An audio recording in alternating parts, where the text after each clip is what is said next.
भरपूर गॅसेस होत आहेत, इतकं की ते फक्त एक लक्षण नसून त्याला एक आजाराचं स्वरूप आलेलं आहे। तर आपल्याला ते दोन प्रकारे समजून घ्यावं लागेल। पहिलं म्हणजे शारीरिकदृष्ट्या काय कारण आहे, त्याच्यावर काय उपाय करता येतील, आणि दुसरं म्हणजे मानसिकदृष्ट्या काय कारण आहेत आणि त्याच्यावर काय उपाय करता येतील। तर व्हिडिओ शेवटपर्यंत बघा। अपचन, अजीर्ण, आम्लपित्त, मलबद्धता ह्याच्यामुळे गॅसेस होत असतात, ज्यामुळे पोट फुगणे, पोटात आग पडणे, छातीत आग पडणे, छातीत जखडल्यासारखे वाटणे, तहान लागणे ही लक्षणं दिसून येतात। पण वरच्यावर जर अजीर्ण होत असेल किंवा जुनाट मलबद्धता असेल तर हे लक्षणं अजून वाढतात आणि ते गॅसेसमुळे होतात, जसे चक्कर येणे आहे, वरच्यावर सर्दी होणे, जे आपल्याला वाटतं की फक्त इन्फेक्शनमुळे होते, तर नाही। लॉंग स्टँडिंग अजीर्ण असेल आणि त्याच्यामुळे गॅसेस वाढत असतील तर वरच्यावर सर्दीसुद्धा होते। पाठ दुखणे किंवा सांधेदुखीसुद्धा गॅसेसमुळे होतात। तर ही काही पुढची लक्षणं आहेत जर वेळेवर अजीर्ण किंवा मलबद्धता ट्रीट केल्या गेला नाही तर ह्यामध्ये आपल्याला दीपन पाचन म्हणजे पचनशक्ती मुळात वाढवायची आहे आणि खाल्लेलं अन्न व्यवस्थित पचेल असा औषधी आणि आहार घ्यायचा आहे। गॅसेस कमी होण्यासाठी, पचनशक्ती सुधारण्यासाठी एक सोपा चूर्ण तुम्ही घरी बनवून ठेवायचा, ज्यामध्ये हिंग, सैंधव, आवळा, हरड आणि ओवा दिलेल्या प्रमाणात मिक्स करायचं आणि जेवणाच्या मध्ये घ्यायचं आहे। तर तुम्ही 2 चपाती खात असाल तर पहिली चपाती खाऊन झाल्यानंतर एक अर्धा कप गरम पाणी, त्यात पाव चमचा तूप आणि पाव चमचा चूर्ण हे घ्यायचं आहे आणि मग राहिलेली एक चपाती खायची। तर जे काय आपण खातोय ते ह्याने व्यवस्थित पचायला मदत होईल।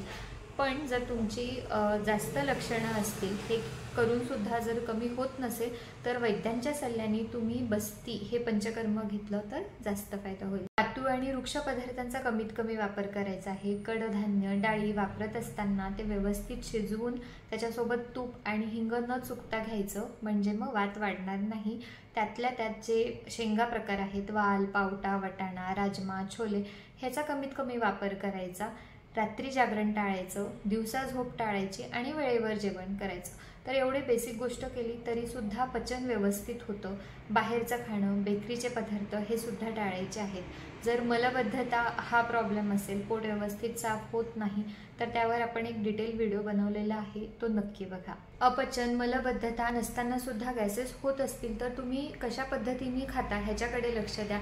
शांतपणे बसून चावून खाणं हे गरजेचं आहे। बऱ्याच जणांना तोंड उघडून किंवा आवाज करून खाण्याची सवय असते, जेवताना बडबड करायची सवय असते, तर तशा वेळेस एरोफेजा होतो, म्हणजे अतिरिक्त हवा पोटात जाते आणि आपलं शरीर सगळं बॅलन्समध्ये ठेवायचं काम करत असतं। त्याच्यामुळे अतिरिक्त पोटात गेलेला वायू हे ढेकरद्वारे, वरच्यावर ढेकर येणे किंवा फ्लॅटुलन्स ह्याद्वारे ते बाहेर काढत असतं।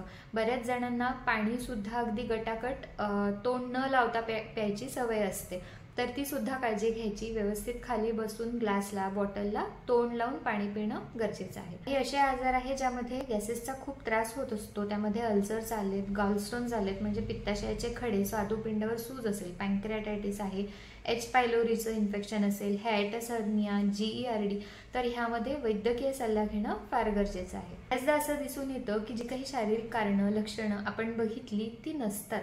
अगदी एंडोस्कोपी करून सुद्धा सगळे पचनासंबंधीचे रिपोर्ट्स नॉर्मल आलेले असतात, तरी सुद्धा पोट गच्च वाटणं, छातीत धडधडल्यासारखं होणं, हृदयाच्या ठिकाणी जखडल्यासारखं होणं, खूप जास्त प्रमाणात ढेकर येणं ही लक्षणं दिसून येतात। अशा वेळेला मानसिकदृष्ट्या काय कारण आहेत, काय सायकोलॉजिकल फॅक्टर्स आहेत हे बघणं गरजेचं आहे। स्ट्रेसचा, एन्झायटीचा परिणाम आपल्या पचनावर आणि श्वासोच्छ्वासक्रिया, ब्रीदिंग पॅटर्नवर होत असतो। स्ट्रेस असताना तोंडावाटे श्वास घेतला जातो, म्हणजे हवा गिळली जाते आणि तेच शरीर ढेकरच्या स्वरूपात बाहेर काढत असतं आणि पचन सुद्धा व्यवस्थित होत नाही आणि इथे काउन्सिलिंगचा फार फायदा होतो। म्हणून सायकोलॉजिस्टकडे जाऊन काउन्सिलिंग घेऊन तुमच्या प्रॉब्लेम्सला सोल्युशन काढणं फार गरजेचं आहे। प्राणायाम, अनुलोम विलोम सारखे ब्रीदिंग टेक्निक्स, मेडिटेशन, योग निद्रा ह्याचा भरपूर फायदा होतो। शिरोधारा, नसेसारखे पंचकर्मचे सुद्धा छान रिझल्ट्स आहेत। घरी तुम्ही ब्राह्मी तेलाने रोज रात्री पादाभ्यंग केल्याने छान शांत झोप लागेल आणि सर्वात महत्त्वाचं म्हणजे व्यायाम करणं खूप गरजेचं आहे। रोज सकाळी जे काही कोवळं ऊन आहे, 10 वाजेच्या आधीच्या उन्हामध्ये तुम्ही वॉक करणं सुद्धा खूप फायद्याचं ठरतं। मग हे अजीर्णामुळे झालं असेल किंवा मग मानसिक कारणांमुळे झालं असेल तर शरीराची हालचाल करणं फार गरजेचं आहे आणि रात्री झोपण्यापूर्वी शतपावली, रात्रीच्या तुमच्या डिनर नंतर शतपावली करणं सुद्धा खूप फायद्याचं ठरतं. तर हा व्हिडिओ कसा वाटला ते नक्की कळवा. तुमचे काही फीडबॅक असतील तर कमेंट थ्रू नक्की विचारा. अजून कुठल्या विषयांवर व्हिडिओ बनवलेला आवडेल ते सुद्धा कळवा. सर्वे जनः सुखिनो भवन्तु.